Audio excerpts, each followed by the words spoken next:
Olá, graça e paz da parte de Deus, nosso Pai, da parte de nosso Senhor e Salvador Jesus Cristo esteja com você, não é? Para que a graça de Deus e a paz de Deus se estabeleça em nossos corações.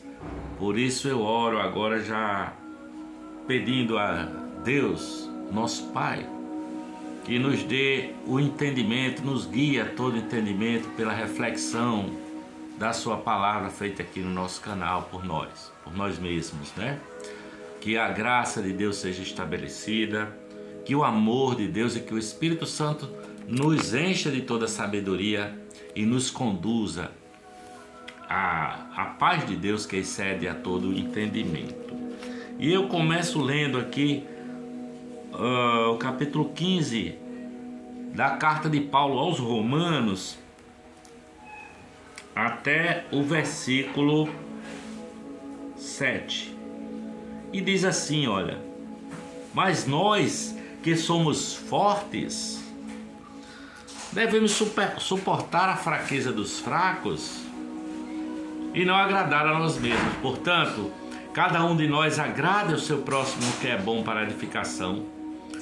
Porque também Cristo não agradou a si mesmo, mas como está escrito, sobre mim caíram as injúrias dos que te injuriavam. Porque tudo que antes foi escrito para o nosso ensino foi escrito, para que pela paciência e consolação das Escrituras tenhamos esperança. Ora, o Deus de paciência e consolação vos conceda o mesmo sentimento de uns para com os outros, segundo Cristo Jesus, para que concordes a uma boca, glorifiqueis ao Deus e Pai de nosso Senhor Jesus Cristo. Portanto, recebei-vos uns aos outros, como também Cristo nos recebeu para a glória de Deus. Digo, pois, que Jesus Cristo foi ministro da circuncisão por causa da verdade de Deus, para que confirmasse as promessas feitas aos pais, e para que os gentios glorifiquem a Deus pela sua misericórdia, como está escrito: portanto, eu te louvarei entre os gentios, cantarei o teu nome. Outra vez digo: alegrai-vos, gentios, com o seu povo. Alegrai-vos, gentios, com o seu povo. Aleluia, glória a Deus, graças a Deus pela sua palavra. Essa palavra que nos dá consolação, não é? Paulo testemunha como é que nós devemos viver, não é? Quem conheceu a vida que Jesus dá, a vida eterna, quem conheceu o perdão dos pecados, qual é o impacto das verdades que o Evangelho causa na sua vida, não é?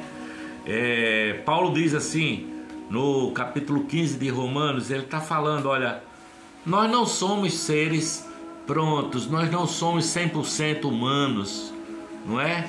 Nós estamos longe da imagem e semelhança de Deus,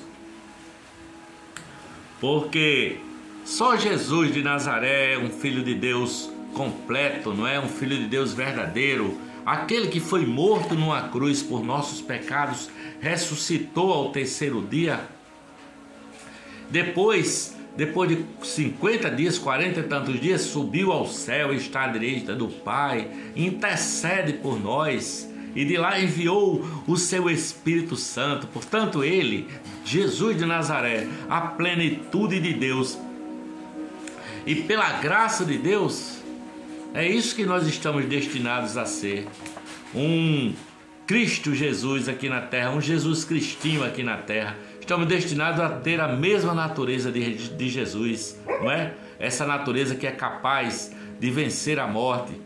Porque a palavra de Deus diz que o salário do pecado é a morte. O salário do pecado é a morte. Mas graças a Deus por Jesus Cristo que nos dá o perdão dos pecados, não é? Jesus venceu a morte porque ele não tinha pecado, não era impossível que a morte o detivesse, não é? Um Deus que se fez um homem, porém sem pecado, não é? O Filho de Deus, Jesus Cristo, e pagou o preço por causa de nós pecadores, para nos dar o perdão dos pecados. Portanto, Paulo diz que não são os rituais religiosos que conduzem o homem à salvação, não são sacrifícios de animais, não são nenhum rito religioso que você possa conhecer, seja da religião cristãs ou de qualquer outra religião, não é? Não são os rituais que nos fazem assim como Jesus Cristo. Não adianta eu querer fazer sacrifícios, não é? Caminhar não sei quantos quilômetros com uma pedra na cabeça ou qualquer outra coisa, ou dar meu dízimo e achar que isso me faz igual a Jesus. A lei revela o nosso pecado, não é? E a lei mosaica, a lei da Bíblia, a lei do Evangelho, a lei não tem poder para nos transformar, não é? Somente Deus, em Cristo Jesus, pode nos levar a ser o que nós estamos destinados a ser, através do poder da ressurreição de Jesus Cristo, nosso Senhor, não é? Para nós sermos libertos do pecado, para nós sermos libertos da morte. Nós precisamos pedir a Deus em oração que faça de nós o que Ele quiser. Seja feita a Tua vontade, Senhor. Eu me rendo ao Espírito Santo, Senhor. Eu me rendo ao Espírito, submeto-me ao poder da ressurreição, porque sou justificado pela fé. Faz segundo a Tua vontade a minha imagem se tornar a imagem, a semelhança do Pai Nosso. Em nome de Jesus, para a glória de Jesus, nós precisamos ressignificar a nossa vida, sabe? Nós precisamos viver para fora do sistema do mundo, como diz Paulo aos Romanos no capítulo 12, versículo 2, ele diz assim, olha, para viver para fora desse sistema do mundo, ele diz, não se amoldem ao padrão desse mundo, mas transformai-vos pela renovação da sua mente, do seu entendimento, sabe?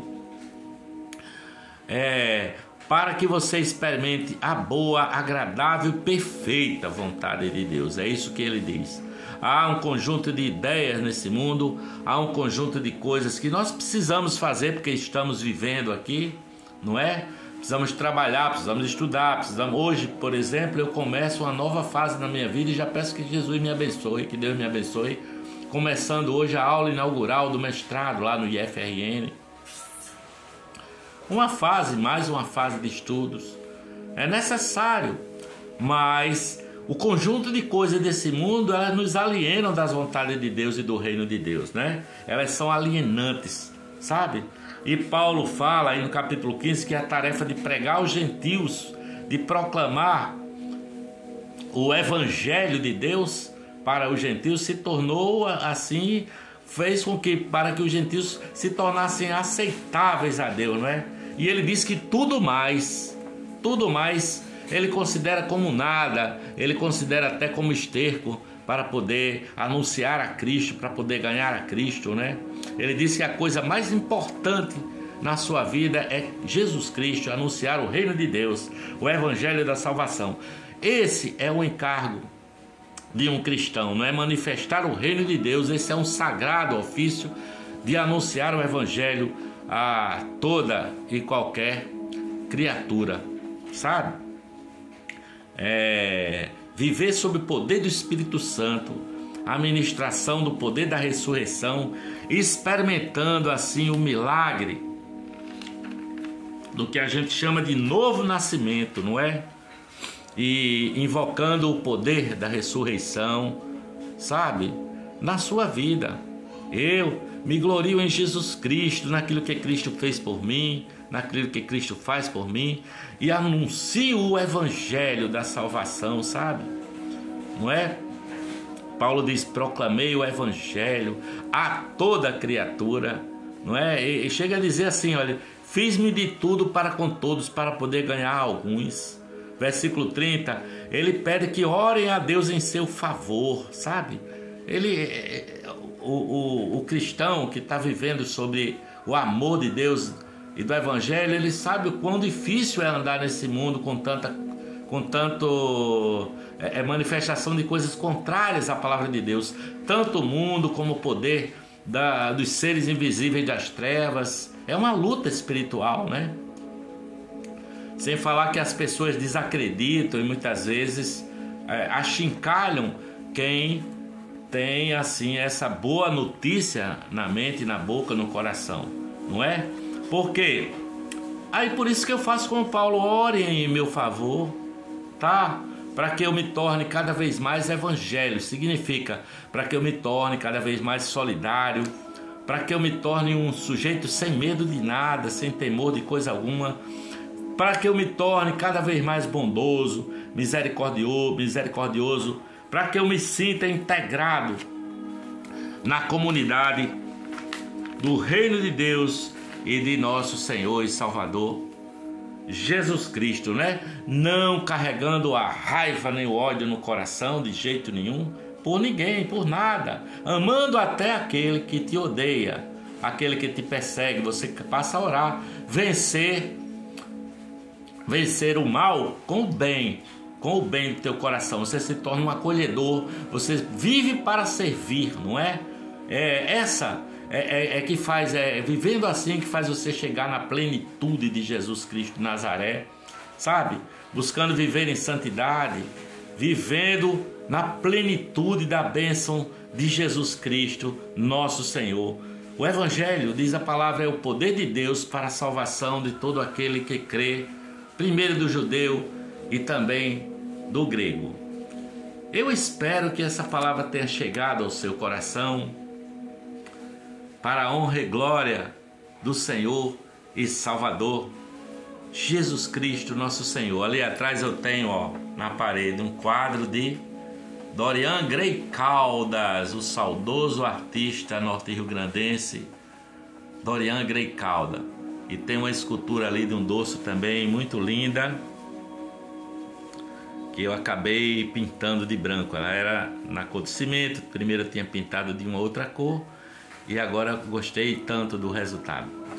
Pois Deus abençoe você, que a paz de Cristo te alcance, que o Evangelho de Senhor, nosso Senhor e Salvador Jesus Cristo, seja para você assim uma boa nova, e você vá se transformando na imagem de nosso Senhor Jesus Cristo de Nazaré, para que alcanceis a plenitude do Filho de Deus, né?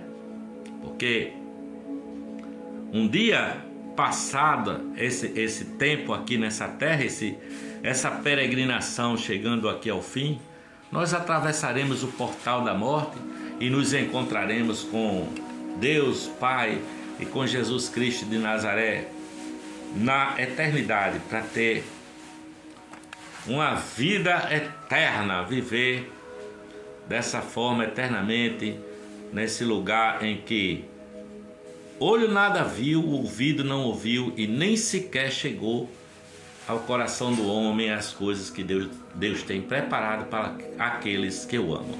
Beijo no seu coração, paz de Jesus de Nazaré para você, paz de Cristo, amém.